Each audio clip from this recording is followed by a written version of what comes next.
सभी भक्तों को राधे राधे, श्री हरिवंश। तो आज आपको सबको पता ही होगा गोवर्धन पूजा है और हमारी सखी जी गोवर्धन जी बना रही हैं। इन्हें दिल्ली शहर में रहकर भी अगर आपको इस तरह करने से कोई आपत्ति ना हो ना, गोबर में हाथ लगाने से, समझ लेना पक्के ब्रजवासी की तरह लाडो के भक्त बन सकते हो, क्योंकि गोबर में हाथ लगा के आज गोवर्धन जी बनाएंगी सखी। देखो आप सारे गोलू मोलू बैठे हुए हैं और आराम से देखने लग रहे, मैया बना रही है गोवर्धन जी। कितने खुश हो रहे हैं, सबकी स्माइल देखो आप, पहले देखो, है ना, सब कितने खुश हो रहे हैं। और फूल की कटिंग चल रही है, यहाँ धनिया की कटिंग चल रही है। फूल अभी तैयार हो रहे हैं और गोवर्धन जी बनाए जा रहे हैं। जैसे धीरे धीरे गोवर्धन जी बनाए जाएंगे या वैसे वैसे आपको दिखाए जाएंगे, बाकी आप भी आपको आगे दिखाएंगे। सखी आप सभी से यही चीज पूछी थी, आपके यहाँ क्या गोवर्धन जी बनाए जाते हैं? किन किन भक्तों के यहाँ बनते हैं गोवर्धन जी? आप कमेंट करके आप सब जरूर बताइए किन किन के घर बनते हैं आपके यहाँ। हर तरीके का ना भक्त को मेरे लाला ने आके बनवाना शुरू किया है, नहीं तो हमारे घर में मम्मी कहती थी कभी पूजन नहीं होता गोवर्धन जी का, हमारे घर नहीं बनते। मम्मी हमेशा ऐसे ही कहती थी, लेकिन लाला आके कोई चीज शुरू कर दे तो शुरू हो गई बस। अब मम्मी कहती है हमारे घर भी बनता है भाई। देखिए कोई भी चीज अगर दिल्ली शहर में रह के आपके यहाँ गोवर्धन जी महाराज की पूजा हो रही है तो समझ लीजिए गिरिराज जी साक्षात आपके घर में आज के दिन विराजमान है। क्यों सखी, सही बोला कि नहीं? बिल्कुल बिल्कुल सही बोला। क्योंकि जहाँ लाला विराजमान है वहाँ पे गोवर्धन जी की पूजा जरूर विराजमान होनी चाहिए। अगर नहीं होती तो आप लोग भी जल्दी जल्दी शुरू कीजिए और गोवर्धन जी महाराज को अपने घर बुलाइए आज के दिन। जैसे जैसे बनते फिर आपको दर्शन कराएंगे। देखिए अभी तक सखी ने सिर्फ इतनी देर में इतना ही बना पाई है। ये पगड़ी का मुकुट, ये पगड़ी है, ये फेस है और ये शरीर है और ये नीचे का फ्रॉक। उसके बाद चरण बनाएंगी। उसके बाद अब ये जैसे लहंगे में घेर होते हैं ना, ये इस तरह से घेर बना रही है। कैसा लग रहा है, देख लो कितना प्यारा लग रहा है ना। अभी हाथ बनाएंगे, पूरा जब तैयार होंगे आपको तब अच्छी तरह से दिखाई देंगे। अभी देखिए इस तरह ये फेस है, ये पगड़ी है और ये पूरा शरीर। ये बनके अभी तैयार होंगे तब आपको पूरा और आगे दिखाते रहेंगे। अभी नीचे से घेरे की जो है ना उसकी बाउंड्री करी थी। अभी ये छोटे छोटे बच्चे बनाते हैं ना, मैं भाई को बोली 6 तुम्हारे बच्चे, ये एक मेरा बच्चा और एक में मेरे सारे बच्चे आ चुके हैं। तो भी छोटे छोटे बच्चे बनाए फिर स्वास्तिक। और अभी धीरे धीरे ना सभी को पूर्ण मतलब की कर रहे हैं अभी। और अभी वो पर्वत बना रही हूँ मैं।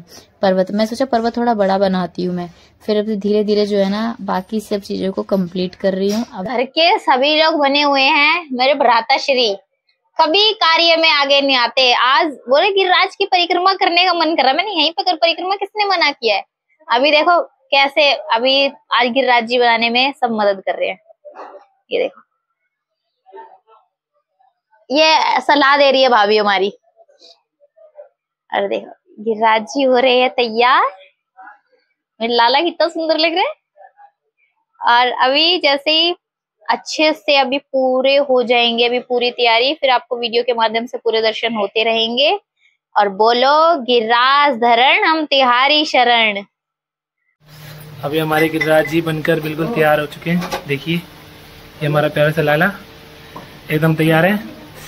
ये चांद जी हैं, ये सूरज जी हैं, ये मटका है, ये गिरिराज जी का पर्वत और ये हमारे लाला जिन्होंने गिरिराज जी को अपनी सीधी उंगली पर उठा रखा है। ये हमारी गाड़ी और हमारे छोटे से परिवार के 7 बच्चे।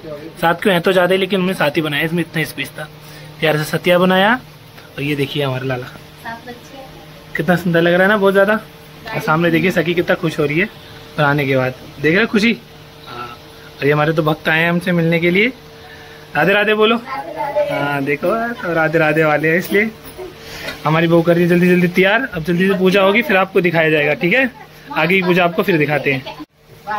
अब जो है गिरिराज जी का जो है ना पूजन शुरू होगा। सबसे पहले जो है ना अभी लौंग का जोड़ा जो होता है ना वो अग्यारी करी जाती है। अग्यारी में सब भोग प्रसादी जो है ना उन्हीं को ही अर्पण की जाती है, अग्नि स्वरूप को ही। तो अभी सब क्या करते, सब एक एक सब भक्त जितने भी थे सब लौंग का जोड़ा सब अर्पण कर रहे थे। फिर भोग जो है ना वो भोग सब थोड़ा थोड़ा लेके जो भी चीजें हमने प्रसादी बनाई थी वो सब अर्पण कर रहे थे। और जो दूध था उसका भोग लगा के वो नाभि में अर्पण कर रहे थे, क्योंकि कहते हैं जो नाभि होती है ना तो नाभि में दूध अर्पण करना होता है। तो इसी तरीके से जो है ना हम एक एक करके सभी भक्त लाइन वाइज जो है ना सभी अपना जो है ना भोग अपनी तरफ से गिरिराज जी को अर्पण कर रहे थे, क्योंकि हमें रात्रि में फिर समय से शयन भी कराना था और सुबह हमको जो है ना गिरिराज जी को उठाना भी था समय से। तो इसीलिए हम चाहते थे सारे कार्य हमारे समय से पूर्ण हो जाए और लाडली कृपा से। अभी जो हम एक एक करके सब जल्दी जल्दी जो है ना गोवर्धन जी की आरती कर रहे हैं सभी भक्त मिलके। और ये असीम कृपा है हमारे गोवर्धन जी महाराज की कि हम लोगों को ये सौभाग्य प्राप्त हुआ है। सोचा नहीं था कभी कि हमारे घर भी कभी गोवर्धन की पूजा होगी, लेकिन लाला ने सब चीज़ें संभव कर दी हैं। असंभव कोई संभव कर दिखाया। लेकिन हमेशा मम्मी कहती थी कि ना कभी पूजन नहीं होता है हमारे यहाँ, तो ये कभी होगा भी नहीं, इस तरीके से कहा करती थी। लेकिन जब हमारे घर में लाला के आने के बाद में शुरू हुआ तो ऐसा लगा कि ना असंभव भी संभव कर सकता है लाला, क्योंकि जो कभी चीज़ें हुई नहीं वो अब जाकर पूर्ण हो रही हैं और भक्ति मार्ग में जो ना आगे बढ़ने की और प्रेरणा मिल रही है। तो हमारे साथ ऐसे बहुत सारे भक्त थे जो आसपास से ही थे, वो सब एकत्र हुए। वो कहे कि ना हमारे यहाँ भी गोवर्धन पूजन नहीं होता है, लेकिन हम यहाँ पर आकर तुम्हारे यहाँ गोवर्धन पूजन करने का सौभाग्य प्राप्त हुआ। और ये लाडली की असीम कृपा है, क्योंकि सब भक्त जो है ना ये हमारे लाडली जी के भक्त हैं। तो जितनी भी कृपा है और जो भी सौभाग्य आज प्राप्त हुआ है लाडली जी की कृपा से ही हुआ है। वरना ये समझिए कि ना हम एक दूसरे के लिए बिल्कुल अनजान और कोई किसी को नहीं जानता, लेकिन जब भक्ति में बढ़ते हैं तो हमें अनेकों लोग ऐसे मिलते हैं जो लगते कि अपने हैं, कोई अलग नहीं है, जिन्हें बस हमें मिलने की देरी थी। तो अभी हम सब ने जो है गोवर्धन जी का पूजन किया और फिर रात्रि में जो है ना शयन भी कराना होता है समय से।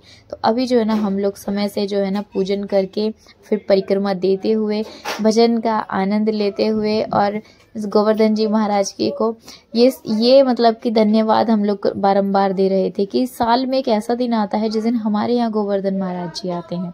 ये परम सौभाग्य की बात है, क्योंकि एक होता है कि ना कोई भक्त होते हैं कि अपने प्रभु के आगमन पर इतना हर्षोल्लास के साथ उत्सव को मनाते हैं कि हमें एक दिन सौभाग्य प्राप्त हुआ कि हमारे घर आओ और आप जो है ना पूजन का अपना सौभाग्य हमें दो, क्योंकि सब कुछ उन्हीं का ही है, उन्हीं के दिया हुआ है सब कुछ। लेकिन एक दिन जो है ना ऐसा होता है जिस दिन हम कुछ कर पाए। तो अभी जो है ना हमने अच्छे से कर लिया ये पूजन और अभी जो है ना आरती का परिक्रमा और फिर सबने धोक दी।